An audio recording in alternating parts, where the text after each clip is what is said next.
केटा कहाँ लाग्यो घर बोकेर? म त यार काठमाडौँ जान लागेको यार। अब जापानिज ल्याङ्ग्वेज सिक्न पर्यो। अब घरमा नि के चिज गरे साह्रै बेरोजगारी भयो। घरमा नि साह्रै के चिज गरे ल्याङ्ग्वेज पढ बरु भन्ने, त्यही भएर म त काठमाडौँ अब सो जापानिज ल्याङ्ग्वेज पढेर जापान छिरौँ भनेर यार।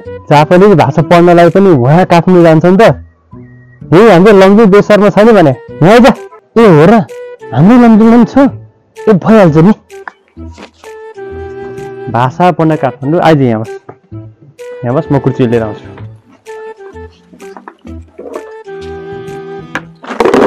अरे लाटा, काठमाडौँ जानुपर्छ। हाम्रै बेसी शर्मा छ नि, हाम्रो सन्तोष जोशी दाईको नमस्ते एजुकेसन एन्ड भिसा सेन्टर।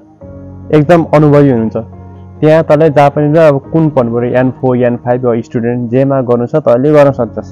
त्यहाँबाट युके पनि पठाइन्छ र अस्ट्रेलिया पनि पठाइन्छ। ए हो र, मलाई थाहै थिएन अहिलेसम्म। कि मलाई सोध्नुपर्छ के कस्तो छ भन्दा त सोध्दै नसोध्दै जाने, बरु अहिले जा गएर बुझेर के छ सिट प्याक हुनसक्छ, अहिले गएर बुकिङ गरेर बसिहाल। म थाहै थिएन हाम्रै लम्जुमा यस्तो भयो, म किन काठमाडौँ जान्छु। ल त्यही त, ल राम्रो मौका म घुमाउन चाहिन। ल यो लानु पर्दैन, गएर आइज। कोही छ नि युके जाने अस्ट्रेलिया जाने कोही छन् भने उनीहरूले पनि उहाँ लिएर जा। ल ल ल म हिँडिहाल्छु। छिटो गइहाल।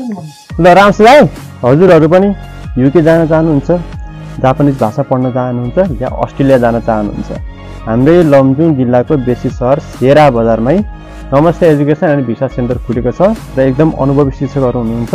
उहाँसँग पढेर अथवा त्यो कन्सल्टेन्सीमा पढेर सुपथ मूल्यमा विदेश गएर आफ्नो जीवनलाई बनाउन सक्नुहुन्छ। हस्त धन्यवाद।